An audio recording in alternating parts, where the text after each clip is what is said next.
मेरे प्यारे दोस्तों, कैसे हैं आप सभी। मुझे आशा है आप सभी अच्छे होंगे, ठीक होंगे, मजे में होंगे। चलिए, आज हम लोग करने वाले हैं क्वेश्चन नंबर 2 का 5 नंबर। इससे पीछे मैंने आप लोगों को 1 2 3 4 चारों बता दिया है। नहीं देखे हैं, जाके देख लीजिएगा। और आप सभी को अच्छे तरीके से पता है कि हम लोग नाइन्थ मैथ किसी से ना कर रहे हैं। इसमें हम लोग चैप्टर 4.4 पे है। इससे पीछे मैंने आप लोगों को 1.1 से पूरा क्वेश्चन बता दिया है। तो नहीं देखे हैं तो जाइए और सारे कंसेप्ट को क्लियर करने के लिए सारे चैप्टर को देखिए। मैंने एक एक करके सारा क्वेश्चन आप लोगों को बताया है। तो आज हम लोग जो क्वेश्चन करने वाले हैं क्वेश्चन नंबर 5, उसमें बहुपद है x³ - 6x+4। और इस क्वेश्चन नंबर 2 में कहा गया है इसका गुणनखंड करने के लिए। तो चलिए करते हैं हम लोग। और इससे पीछे वीडियो अगर आप लोग नहीं देखे हैं तो एक बार देख लीजिएगा। इससे पीछे जो हम लोग किए थे क्वेश्चन नंबर 1, उसमें एक गुणनखंड दिया था और 3 मतलब 2 निकालने के लिए कहा गया था। लेकिन ये जो क्वेश्चन नंबर 2 है, इसमें लगभग क्वेश्चन जो है वो 12 क्वेश्चन है। और इस 12 क्वेश्चन में जो है इसका एक भी गुणनखंड नहीं दिया गया है, यानी तीन का तीनों गुणनखंड खुद से निकालना है। आप बोलेंगे कैसे पता चला कि इसमें 3 गुणनखंड निकलेगा। तो ऐसे पता चला क्योंकि ये हम देखने के बाद इसको अगर देखते हैं इस बहुपद को, तो देखने के बाद ये पता चलता है कि ये जो बहुपद है ये त्रिघातीय बहुपद है। त्रिघातीय बहुपद कहने का मतलब हुआ जिसमें 3 गुणनखंड होगा, द्विघातीय में 2 गुणनखंड होगा। तो यानी त्रिघातीय बहुपद है, तो इसलिए इसमें 3 गुणनखंड होगा। द्विघातीय बहुपद का गुणनखंड भी मैंने आप लोगों को 4.3 में बता दिया है। तो जाइए देखिए और समझने का प्रयास कीजिए। इसको हम लोग कैसे सॉल्व करेंगे, चलिए हम लोग समझते हैं। सबसे पहले जो बहुपद दिया है उसको पी एक्स के बराबर मान लेंगे। तो यहाँ से देखिए,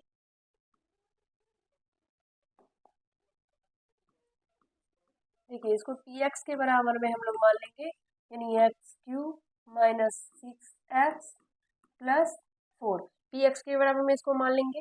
और अब इसके बाद क्या करना है, इसमें इस बहुपद में ऐसा कौन सा हम लोग को, जो हम लोगों का जो भी 1 2 3 4 कुछ भी होता है, कुछ भी अंक जैसे कि, तो कुछ भी ऐसा क्या रखे ताकि ये जो बहुपद दिया गया बहुपद है ये शून्य हो जाए। कहने का मतलब है इस बहुपद का शून्य निकालना है। तो चलिए निकालते हैं। तो मैं आप लोगों को बता दूं कि इसके इसमें हम लोग अगर 2 रखेंगे तो ये जो बहुपद है ये पूरा का पूरा बहुपद ये 0 हो जाता है। लेकिन आप लोगों को कैसे, हमको पैसा पता चल गया, लेकिन आपको कैसे पता चलेगा। तो आप लोगों को नहीं पता चलेगा, इसलिए नहीं पता चलेगा तो आप लोग क्या क्या कीजिएगा, सबसे पहले 1 रखिएगा, फिर 2 रखिएगा, पता चल जाएगा कि 2 निकल के आ गया। जो रखने पर 0 आ जाता है वही उसका शून्य हो जाता है। जैसे कि 1 रखेंगे तो 0 नहीं आएगा, तो चलिए उसको छोड़ देंगे और फिर 2 रखेंगे। और 2 रखने के बाद अगर 0 आता है तब उसके बाद क्या करेंगे, तो वो जो भी है वो 2 जो है इस दिया गया बहुपद का शून्य हो जाएगा। समझ में आया। इसी तरीके से निकालना है। तो यहाँ से हम लोग निकालेंगे, x के बराबर में 2 रखेंगे तो p 2 निकालेंगे, p2 निकालेंगे। तो x³ यानी 2 का क्यूब -6 गुना 2+4। और उसके बाद जो यहाँ से 2 का क्यूब 8 हो जाता है, माइनस दोनों को गुना कीजिएगा तो 12 होगा, और प्लस में 4। 8 और 4 दोनों का ऐड कीजिएगा तो ये 12 हो जाएगा, -12, और घटेगा तो ये 0 हो जाएगा। देख सकते हैं आप लोग, यहाँ पे हम लोगों का जो बहुपद है वो शून्य यहाँ पे निकल के आ गया, यानी इस बहुपद का जो शून्यक है वो 2 निकल के आ गया। तो जस्ट लाइक यहाँ पे आप लोग ध्यान दीजिएगा, x के बराबर में 2, यानी x, और ये 2 को इस साइड लेके आएंगे तो -2 हो जाएगा, प्लस में ऐसा आएगा तो -2 हो जाएगा, और यहाँ पे बचेगा क्या, 0। यानी जो यहाँ पे जो है इस बहुपद का एक गुणनखंड जो है x-2 निकल के आ गया। मेरे प्यारे दोस्तों, भाइयों, मेरे साथियों, यहाँ पे आप लोग देख सकते हैं कि x-2 जो है इसका गुणनखंड 1 निकल के आ गया। अब इससे आगे आप लोगों को क्या लिखना है, तो यहाँ पे देखिए, इससे आगे सॉल्व करने के लिए यहाँ पे देखिए क्या करेंगे। आप लोग ध्यान दीजिएगा, यहाँ पे जो अभी तक किए हैं और अभी तक जो भी बोले हैं, आप लोगों को जो भी समझ में आया है, जो भी समझाए हैं, बस वही यहाँ पे लिख रहे हैं। क्या लिख रहे हैं वो देखिए। चूंकि x बराबर 2 रखने पर px बराबर 0। एक सेकेंड,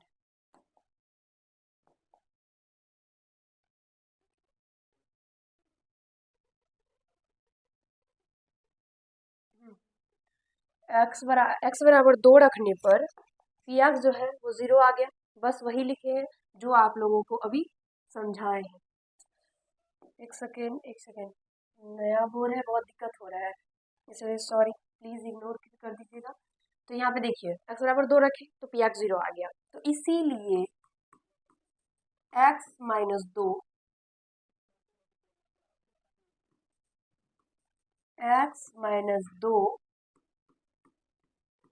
पी एक्स का एक गुणनखंड है, क्या है, एक गुणनखंड है, एक गुणनखंड है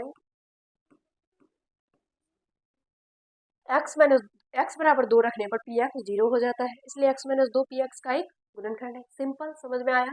अब जो बहुपद है, बहुपद क्या है, x cube minus 6x plus 4,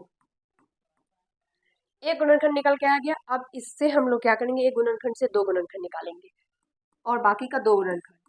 तो यहाँ पे पहला स्पेस छोड़कर दूसरा स्पेस, दूसरा जो बराबर है स्पेस है, दूसरा लाइन, उसे सॉल्व करना है। पहला लाइन छोड़ देना है, ठीक है, दूसरा लाइन से करना है। क्या करेंगे, तो सबसे पहले इसको तीन स्टेप से इसे बांट के लिख देते हैं। एक्स प्लस 2 को, एक्स माइनस 2 है ना, गलती हो गया, एक सेकेंड।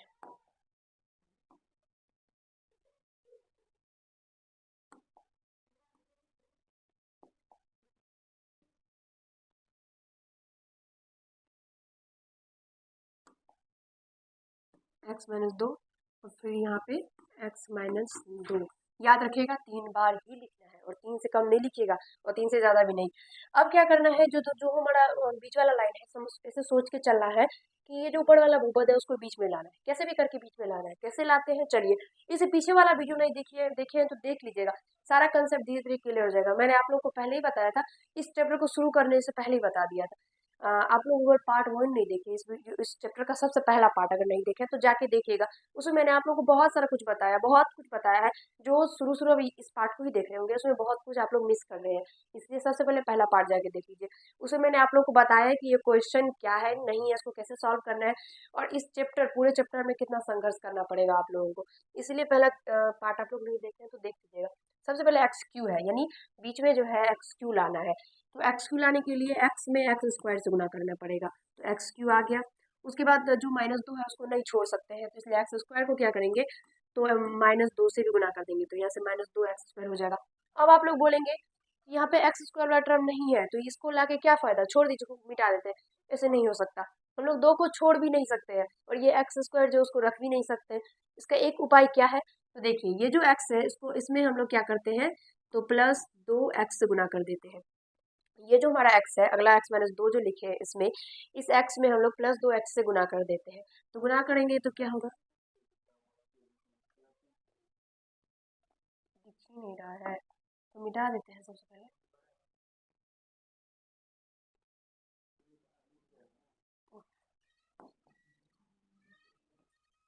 अब दिख रहा है, कलर चेंज कर ले, दिख रहा है ना। तो अब यहाँ पे हम लोग अगर इसको गुना करते हैं तो यहाँ पे क्या होगा, +2x² हो जाएगा। अब बोलेंगे इससे क्या होगा, इससे क्या होगा, तो ये दोनों आपस में जो कट जाएगा, यानी प्लस और माइनस दोनों है तो दोनों कट जाएगा या घट जाएगा, तो ये शून्य हो जाएगा। शून्य हो जाने पर ये जो बहुपद हम लोगों का दिया गया है, इस बहुपद में कोई प्रभाव नहीं पड़ेगा, इसलिए हम लोग ऐसा कर सकते हैं और उसको छोड़ भी नहीं सकते हैं। बोलेंगे कि ऐसा करना क्यों जरूरी है, जब कोई प्रभाव ही नहीं पड़ेगा क्यों करना जरूरी है, तो करना इसलिए जरूरी है क्योंकि हम लोग मैथ बना है, उसका एक नियम कानून उस हिसाब से चलना पड़ेगा। अब लोग बोलेंगे कि यहाँ पे जो छोड़ देंगे तो ये जो दो है, ये जो दो है इसको भी 30 से गुना करना जरूरी है, तो हम लोग कैसे छोड़ सकते हैं। फिर उसके बाद जो अगला जो यहाँ पे है, इसको हम लोग इसलिए क्यों किए, ताकि ये जो है, ये टर्म ये हमारा कट जाए, शून्य आ जाता है तो कोई प्रभाव नहीं पड़ता, तो हम लोग कर सकते हैं इसलिए कर दिए। अब उसके बाद जो ये माइनस +2x जो है, उसमें हम लोग क्या करेंगे, तो -2 से भी गुना करेंगे, तो यहाँ पे ये क्या होगा, -4x, -4x निकल के आ गया। तो अब यहाँ पे देखिए, यहाँ पे 6x है और यहाँ पे -4x आ गया। तो अब हम क्या करेंगे, तो ये -4x में अगर हम लोग 2x को और ऐड कर देंगे तो 6x हो जाएगा।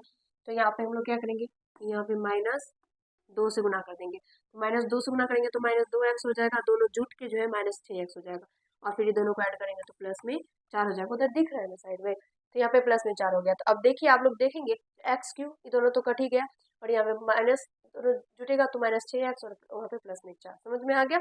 अब उससे आगे क्या करेंगे, ये x-2 जो है ये तीनों में है तो ये कॉमन आ जाएगा, फिर बचेगा क्या, x² + 2x और माइनस में 2, और इसका जो गुणनखंड है यहाँ पे आप लोग देखेंगे तो एक गुणनखंड तो ये जो आप लोगों का पहले भी निकल चुका है, और इसमें दो गुणनखंड है। आप लोग बोलेंगे हमको नहीं दिख रहा है, तो आप लोगों को क्यों नहीं दिख रहा है? क्योंकि आप लोग 4.3 चैप्टर नहीं देखे हैं। तो 4.3 चैप्टर में मैंने आप लोगों को बताया है द्विघातीय बहुपद का गुणनखंड निकालना। ये द्विघातीय बहुपद है, इसमें दो गुणनखंड है, तो इसमें दो गुणनखंड है, तो आप निकाले क्यों नहीं? इसलिए नहीं निकाले क्योंकि हम लोग जैसे सिंपल मेथड से निकालते हैं गुणनखंड, उससे ये गुणनखंड जो है, ये गुणनखंड जो हमारा दिया गया है उससे ये नहीं निकलेगा। ये निकलेगा दूसरा एक मेथड होता है जो कि आपके क्लास में नहीं है, वो उससे निकलेगा, तो वो अभी हम नहीं बता सकते हैं। लेकिन इसमें दो गुणनखंड है, तो सीधा समझिए आप लोगों का तीन गुणनखंड जो है आसानी से निकल के आ गया। जब आप लोग क्लास 10th में जाइएगा तो वो मेथड आप लोग तब सीखिएगा, शायद आप लोगों को गुरुजी बताए भी होंगे, तो वो आप लोग सीख भी गए होंगे। सॉरी, अभी तो आप लोग 9th में है, तो वहाँ पे आप लोग देखिएगा और समझने का प्रयास कीजिएगा, तब आप लोगों से बन जाएगा। ये जो सिंपल गुणनखंड मेथड से ये नहीं निकलेगा। बस इसका आंसर इतना ही हो जाएगा। आप लोगों को समझना है और सीखने का प्रयास कीजिएगा। आप लोग देखेंगे आपकी बुक में इतना ही आंसर होगा। तो वीडियो अच्छा लगा हो तो लाइक कर दीजिएगा, आप लोग कैसा लगा एक कमेंट कीजिएगा, और चैनल पर नए होंगे चैनल को सब्सक्राइब कर लीजिएगा। सारा वीडियो आप लोगों के लिए बनाया गया है, आप लोग जाइए देखिए और समझने का प्रयास कीजिए। अगला जो वीडियो होगा उसमें हम लोग क्वेश्चन नंबर 6 को सॉल्व करेंगे। धन्यवाद।